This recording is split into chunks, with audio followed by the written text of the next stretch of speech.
After dating for 5 years, my fiancé told me he wasn't sure about marrying me. Then he joked in front of his friends, "If you were prettier, I'd marry you." This morning his mom called me in tears. Dominic and I have been together for just over 5 years, engaged for the last 8 months. We met through mutual friends at a housewarming party, just two people clicking over a shared hatred of IPAs and a love of 90s cartoons. Our relationship moved at a comfortable pace, dating for a year, moving in together after 2, adopting our cat, Beans, at 3, and getting engaged last summer. The proposal wasn't extravagant, just a Saturday morning hike to our favorite lookout point, where he nervously fumbled the ring box out of his pocket. I said yes right away. We set the date for this October and have been slowly working through everything, mostly me planning while he nodded along. About 3 months ago, Dominic started making odd comments whenever we discussed wedding plans. Nothing outright negative, just hesitant. When I showed him potential venues, he'd say things like, "That's a lot of money for one day," or "Do we really need to invite all those people?" I brushed it off as typical guy behavior or budget stress. Then came the delayed responses to my texts about wedding stuff. I'd send him caterer options and he'd reply hours later with just, "Looks fine," or "Whatever you want." When I asked if everything was okay, he'd say he was just swamped at work. His construction company had taken on some big projects, so it made sense. Last month, he started going out more with his work friend Paul. They'd grab beers after work or watch games at Paul's place. Again, nothing unusual, just more frequent than before. When he'd come home, he seemed distant, checking his phone more and being less affectionate. I tried talking to my best friend Lena about it. She suggested pre-wedding jitters and recommended a date night to reconnect. So last Friday, I made reservations at this new Italian place downtown, put on a nice dress, nothing too fancy, just something I hadn't worn in a while,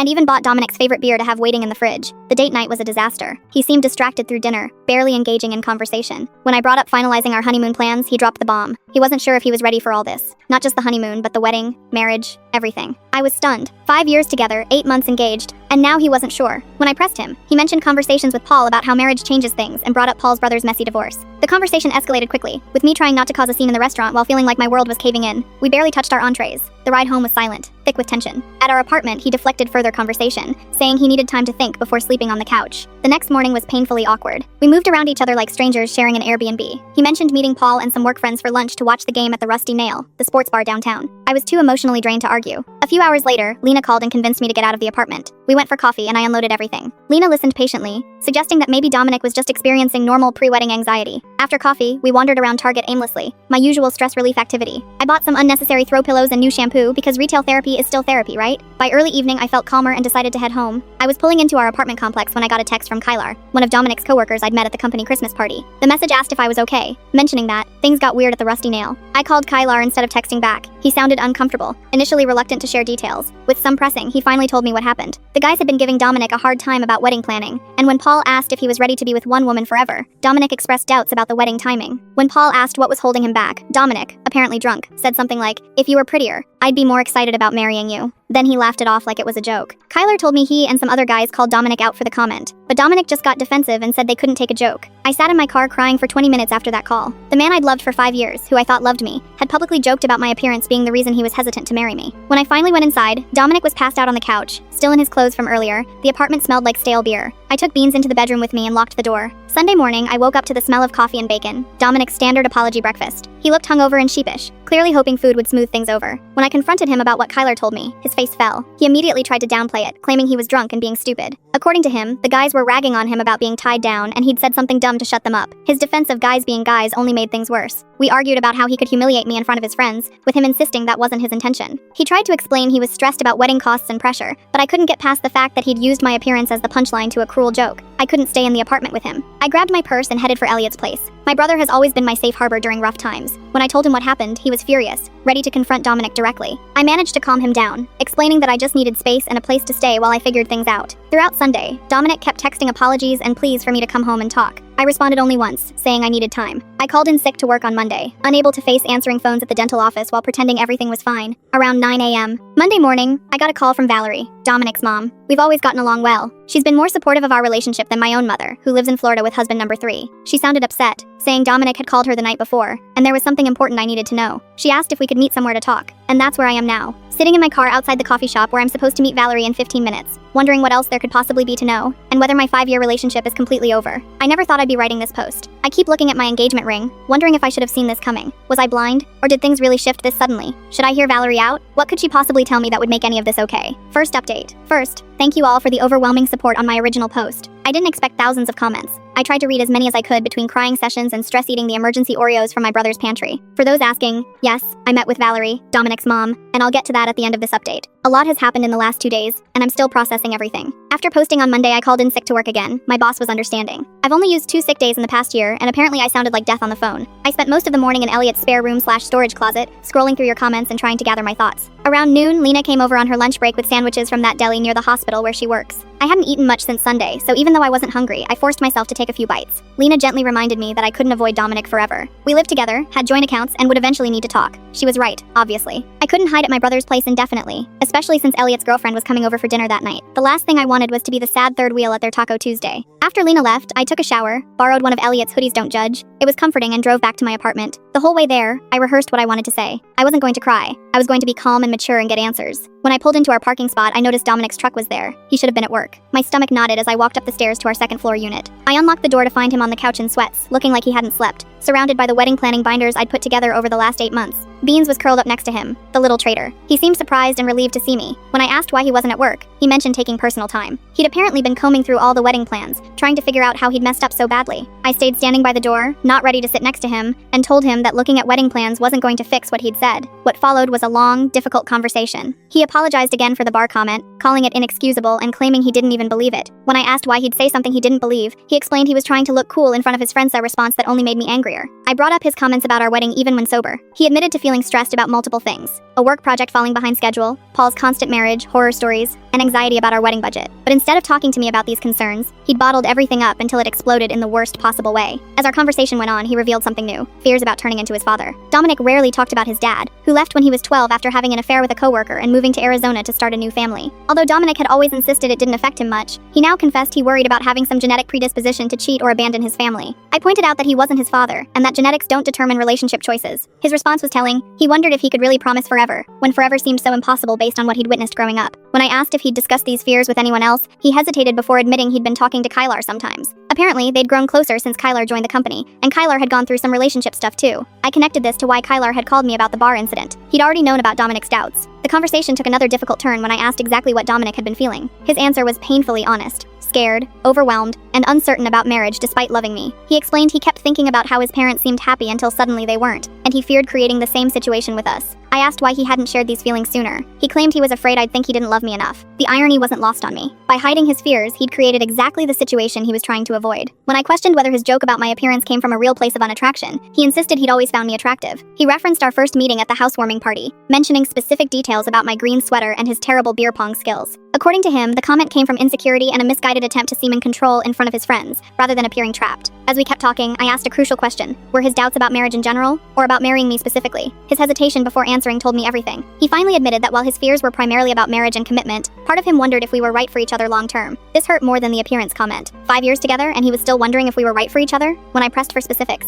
he mentioned how we'd both changed since our early 20s. My increased need for planning versus my former spontaneity, his abandoned dreams of starting his own business. Although I pointed out that growth and change are normal in relationships, he questioned whether we'd grown together or apart. By this point, I felt emotionally wrung out. I told him I needed time away to process everything: his public humiliation, his hidden doubts, and now his uncertainty about our compatibility. He pleaded for us to work through it together, offering to try therapy or couples counseling, but I stayed firm about needing space. As I was about to pack more clothes, he mentioned my phone had been buzzing. I checked and saw 3 missed calls from Valerie. With everything happening, I'd completely forgotten our planned coffee meeting. When I mentioned this to Dominic, his expression shifted from confusion to concern. He asked what his mom wanted to talk about, and I explained she'd called crying the previous morning, saying she needed to discuss something important after his Sunday night call to her. His reaction was telling. The color drained from his face, and he wouldn't meet my eyes. When I asked what he'd told her, he vaguely mentioned their fight and his doubts, but his evasiveness made me suspicious. When pressed further, he said it wasn't his place to explain and suggested I should hear whatever it was from his mom directly. I stepped away to call Valerie back. She answered immediately, concerned when I hadn't shown up for our meeting. I explained I was at the apartment talking with Dominic. She mentioned having something important to tell me and suggested meeting right away. Her voice sounded strained when I mentioned being with Dominic, deepening my suspicion that there was something significant I didn't know. After arranging to meet Valerie in 30 minutes, I confronted Dominic again, asking what his mother knew that I didn't. He finally looked up, his expression a mix of guilt and resignation. He said there was something he should have told me himself, and suggested I talk to his mom, offering to be gone when I returned if that's what I wanted. I quickly packed enough clothes for a week, along with toiletries and my laptop. At the door, Dominic said he loved me, but I told him that sometimes love isn't enough. On my way to meet Valerie, Karina, Dominic's sister, called. She was clearly concerned, asking what was happening between Dominic and me. She mentioned hearing from Paul about the bar incident and noted that Dominic wasn't answering her texts while our mom seemed upset. When I explained I was heading to meet Valerie, Karina seemed surprised and asked if the meeting was about Maria. The name hit me like a truck. What about Maria? I asked. Karina's shocked reaction and quick backpedaling told me she'd accidentally let something slip. She apologized and urged me to hear Valerie out, refusing to explain further despite my pressing. As I pulled into the coffee shop parking lot, I spotted Valerie already waiting at a table by the window. Her eyes were red-rimmed and puffy. Whatever she was about to tell me, I had a feeling it was going to change everything. My phone buzzed with a text as I walked toward her table. It was from Dominic. Whatever my mom tells you, please remember that I do love you. I just got scared and made terrible mistakes. I'll understand if you can't forgive me. I put my phone away, took a deep breath, and sat down across from Valerie. Second update. Thank you all for the support on my previous posts. Reading your comments has been both comforting and overwhelming. I haven't been able to respond to many, but please know I've read them and appreciate the advice. I'm writing this from a new location, Lena's apartment. After meeting with Valerie yesterday, I couldn't face going back to Elliot's or our apartment. Lena has a pull-out couch that's slightly more comfortable than Elliot's storage room futon. Plus her cat Pepper doesn't judge me for crying into my cereal at 2 a.m. So, the meeting with Valerie, where do I even start? The coffee shop was busy for a Tuesday afternoon. Some local community college had just let out classes, and students with laptops occupied most tables. Valerie had managed to snag a corner booth, the kind with high backs that create at least the illusion of privacy. She looked different than the last time I'd seen her, at our monthly family dinner 3 weeks earlier. Her usually perfect bob was slightly disheveled, and she wasn't wearing any makeup. In the 5 years I've known her, I've never seen Valerie without at least mascara and lipstick. She's not vain, it's just her routine, like how some people can't start their day without coffee. When I arrived, she stood to hug me. She smelled like those lavender dryer sheets she always uses. I ordered a black coffee, even though what I really wanted was one of those sugary caramel drinks with extra whipped cream. Somehow it felt wrong to order something frivolous for this conversation. After some awkward small talk, Valerie got to the point. Dominic had called her Sunday night in a complete emotional meltdown. While she acknowledged his fears about commitment and turning into his father were real, there was something much more immediate driving his behavior. Maria. I nearly choked on my coffee. Maria? The new project coordinator at Dominic's company? The woman he'd mentioned a few times in passing? As Valerie explained, while nervously shredding a napkin into tiny pieces, Dominic had developed feelings for Maria over the past few months. Nothing physical had happened, at least according to what Dominic had told his mother, but there was an emotional connection that had him questioning everything about our relationship. I sat there trying to process this, feeling like the coffee shop was tilting sideways. While Valerie kept talking, I was mentally connecting dots, building a timeline. Maria had started at Dominic's company around New Year's. I'd met her briefly at the company holiday party in March. By then, Dominic had already been acting different, more distant, checking his phone constantly, spending more time with work friends. What I'd written off as stress from his big project now looked like something else entirely. When I asked Valerie why she was telling me this instead of protecting her son, her eyes welled up. The parallel to her own marriage breakdown became clear as she shared more details. Before Dominic's father left for Arizona with his coworker, there had been months of distance, hurtful comments, and manufactured arguments, all designed to create distance rather than admit the truth. She didn't want to see history repeat itself, with me left in the dark while Dominic took the coward's way out. The comment at the bar suddenly made more sense. Not just drunken stupidity, but a subconscious attempt to sabotage our relationship so he wouldn't have to make the hard choice himself. We talked for over an hour. Valerie shared more about her own experience, how she'd tried to save her marriage even after learning about the affair, how she'd blamed herself for not being enough. Before we parted ways in the parking lot, she said something that's been echoing in my head ever since. The hardest lesson I learned was that you can't make someone choose you. They either do or they don't. And anything in between is just delaying the inevitable. I sat in my car for a long time afterward, staring at my phone. There were 3 new texts from Dominic. All variations of, "I'm sorry and I love you," but not a single mention of Maria, still hiding the full truth. Instead of responding to him, I called Lena and asked if I could crash at her place. She didn't hesitate or ask questions, just said she was already making up the pull-out couch and offered to pick up dinner on her way home. That's the kind of friend everyone deserves during a crisis. I finally texted Dominic back. "I know about Maria. Don't contact me again until you're ready to tell me the complete truth. I'll be collecting more of my things tomorrow while you're at work." Then I blocked his number. Not permanently, just for the night. I needed space to think without his explanations or justifications. On the drive to Lena's, Karina called. The conversation confirmed what Valerie had told me and added another layer. She'd overheard Dominic and Paul discussing the situation last Thursday. She'd confronted her brother and made him promise to be honest with me after the weekend. Clearly, he'd failed to follow through on that promise. What surprised me most was Karina's unwavering support. Despite being Dominic's sister, she made it clear she was on my side in this situation. The relief I felt was enormous. I'd been worried about losing not just Dominic but his entire family, who had become my family over the years. Lena's apartment was exactly what I needed that night. A neutral space where I could just exist without explaining myself. We ate Thai food on her living room floor. Her coffee table was covered with papers from her online class. We half-watched a baking competition that neither of us really followed. The mundane normality of it was like a life preserver in the middle of my emotional storm. After Lena went to bed, I stayed up scrolling through photos on my phone. 5 years of memories with Dominic. Vacations, holidays, random selfies on ordinary days. Our engagement photos showed us grinning like we'd won the lottery. I was making mental plans for the next day going to the apartment while Dominic was at work, packing more things, maybe talking to the landlord about breaking our lease when my phone buzzed with a text from an unknown number. "Margot, this is Maria. I know you blocked Dominic. Can we meet tomorrow? There's more to the story that you should know. Just the 2 of us." I stared at the message for a long time, my heart pounding. What more could there possibly be? And why would this woman want to tell me directly? After what felt like an hour but was probably only minutes, I typed a response. Where and when? Third update. First, thank you all for the overwhelming support on my previous posts. I've been reading your comments during sleepless nights, and they've helped more than you know. For those asking how I'm doing, I'm surviving. Some moments are easier than others. The meeting with Maria happened, and it went nothing like I expected. We met at this little breakfast place near the park. Neutral territory, I guess. When I arrived, she was already there, nervously scrolling through her phone. She looked different than I remembered from the company party. Less polished, more human human somehow. Her hair was pulled back in a messy bun and she wore minimal makeup. What surprised me immediately was how uncomfortable she seemed. If she'd been having some secret emotional affair with my fiancé, shouldn't she have seemed more confident? Instead, she kept fidgeting with her coffee cup, avoiding eye contact. The conversation revealed two major bombshells. First, Maria had no idea Dominic had developed feelings for her until Paul mentioned it casually last week. According to her, she and Dominic had worked closely on a project, occasionally texting about work after hours, but nothing that crossed any lines from her perspective. She'd never flirted with him or encouraged anything beyond friendship. She showed me their text history, mostly work stuff, occasional memes, nothing romantic or inappropriate. She even had a boyfriend of 3 years who sometimes joined their group for happy hours. The second revelation was about Paul. Apparently, he'd been deliberately stirring things up. Maria had overheard him at work encouraging Dominic to explore his options before settling down, specifically mentioning her as someone who gets Dominic better than I do. She explained that Paul had been telling everyone at work that Dominic was having cold feet about the wedding, making jokes about him being trapped and missing out on his freedom. By the end of our meeting, I felt strangely calm. Maria wasn't the villain I'd imagined. She was just a bystander caught in Paul's manipulation and Dominic's weakness. Before we parted ways, she said something that stuck with me. "You seem like someone who knows their worth. Don't let anyone make you question it." I left that meeting with a new perspective and a plan. This wasn't just about Dominic and me anymore. It was about Paul's toxic influence, Dominic's family history, and where I fit into all of it. I texted Karina afterward, asking if she'd help arrange a family meeting at her apartment neutral territory, since I wasn't ready to be alone with Dominic yet. She agreed immediately. That brings me to yesterday's dinner. Karina had set everything up in her small but cozy apartment. She'd ordered food from that Italian place near her building. Nothing fancy, just pasta and salad. Valerie arrived first, then Paul. Karina had insisted he attend, and finally Dominic, who looked like he hadn't slept in days. The first 20 minutes were excruciating. We all sat around Karina's dining table, pushing pasta around our plates, making strange small talk about the weather and Karina's new coffee table. The elephant in the room was practically stealing food off our plates, but no one wanted to be the first to acknowledge it. Finally, Valerie broke the silence by stating bluntly that we weren't there for a social gathering, but to address what had been happening and find a way forward. That opened the floodgates. I shared what I'd learned from Maria, watching Paul's face carefully as I spoke. The way his expression shifted from confusion to defensiveness told me everything. He tried to interrupt, claiming he was just looking out for his friend, but Karina shut him down immediately. Dominic mostly sat in silence, staring at his barely touched pasta. When directly addressed, he admitted that Maria had just been friendly, but he'd built it into something else because he was scared of turning into his dad. Valerie visibly flinched at that comment. When I brought up the joke at the bar, Dominic looked genuinely ashamed. He admitted it had nothing to do with Maria, was just him being a coward. Paul was giving him a hard time about being whipped, and instead of standing up for our relationship, he'd said something horrible to seem cool. According to Dominic, it was never about my looks. Paul tried to dismiss it all as just guy talk, but Karina reminded everyone that Dominic and I were supposed to get married in 3 months.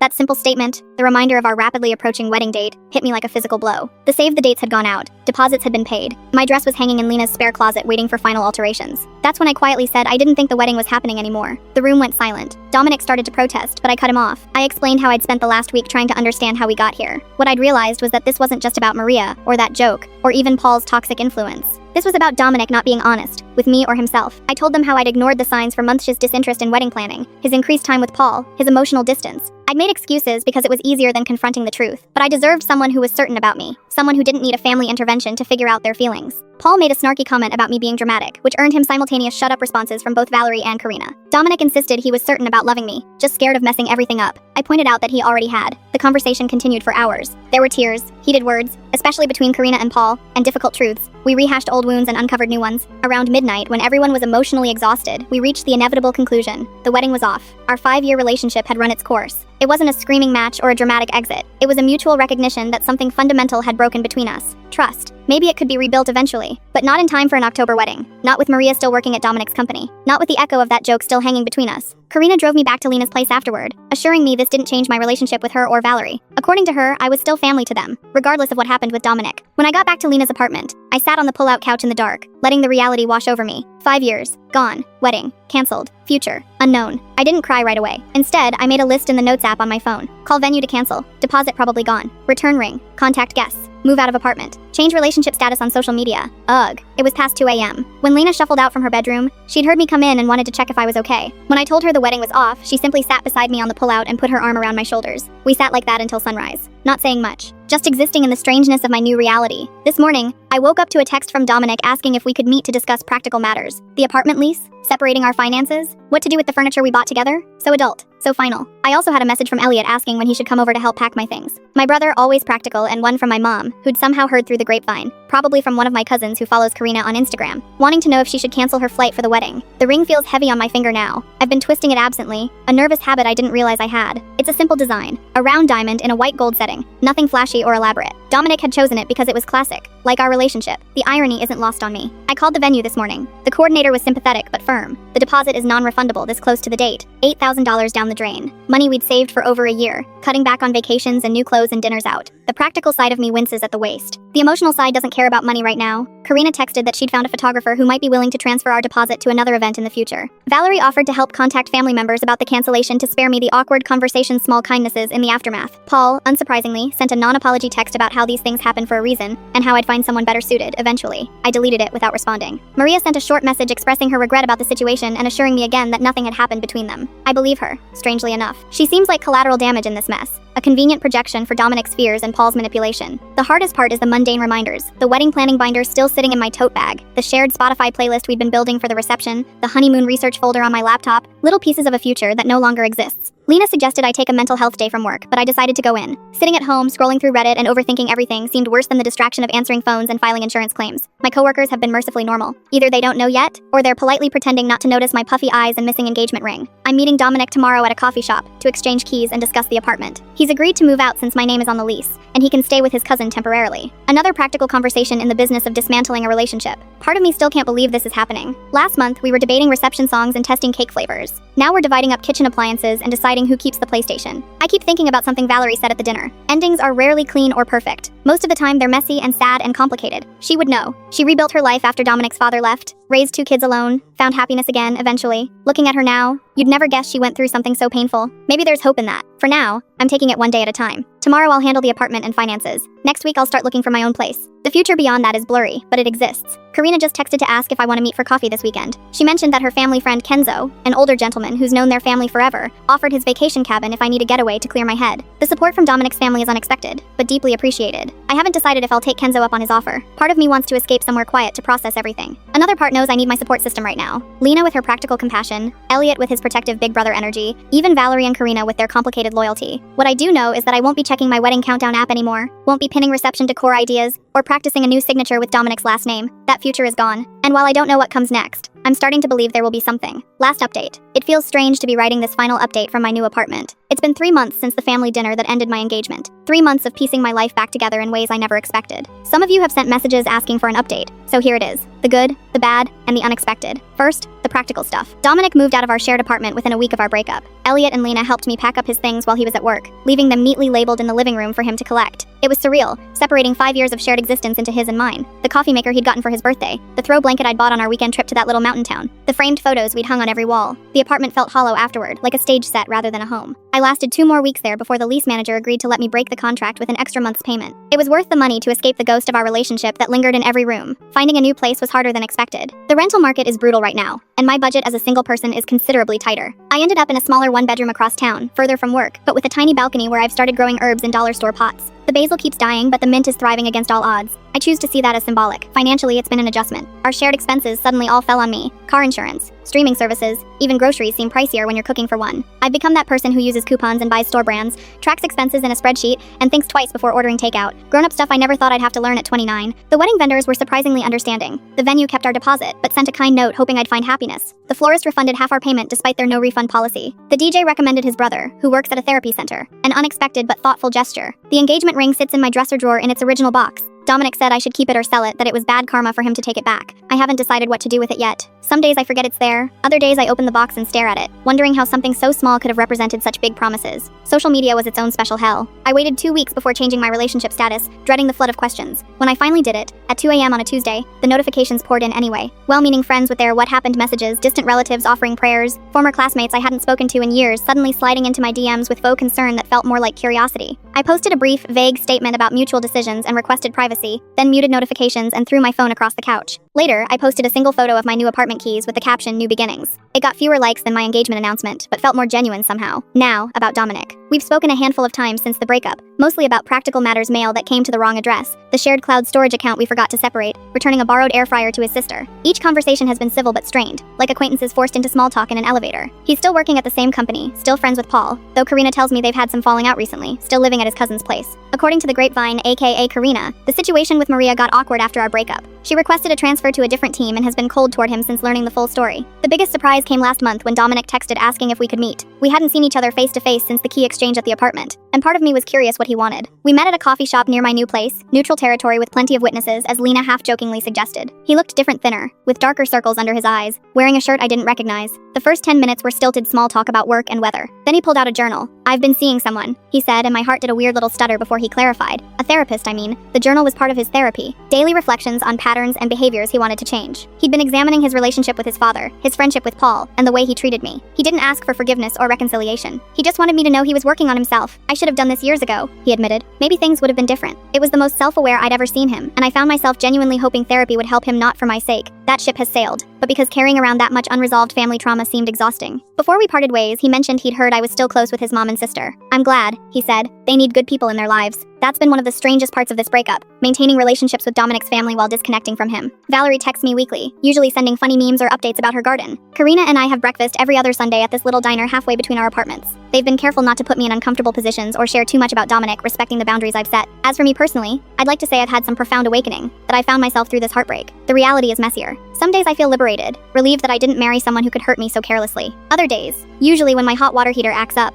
or I can't reach something on the top shelf that Dominic would have grabbed for me, I miss the practical comforts of partnership. I've started therapy too, not because of the breakup specifically, but because it made me realize how much I'd compromised myself in that relationship, how many red flags I'd ignored because they came wrapped in the comfort of familiarity, how much of myself I'd set aside to make room for Dominic's needs and insecurities. My therapist suggested I reclaim some parts of myself that got lost along the way. I've resumed hiking on Saturday mornings, something I'd stopped doing because Dominic always complained about early wake-ups on weekends. Dating again feels like a distant concept, though my colleagues have started making noises about setting me up with this great guy they know. I'm not ready. Maybe in a few more months, maybe longer. Right now, I'm still learning how to be comfortable in my own company. The most unexpected development came from what should have been the saddest task: canceling our honeymoon. We'd booked a 1-day trip to the coast, renting a little cottage with a deck overlooking the water. Non-refundable, of course. For weeks I ignored the reminder in my calendar, unable to face losing that deposit too. Then Lena suggested something radical. Take the trip anyway, by myself. "You've never traveled alone," she pointed out. "Maybe it's time." The idea terrified me at first. 10 days alone in a romantic cottage meant for two? It sounded like the setup for a sad indie film, but the more I thought about it, the more appealing it became.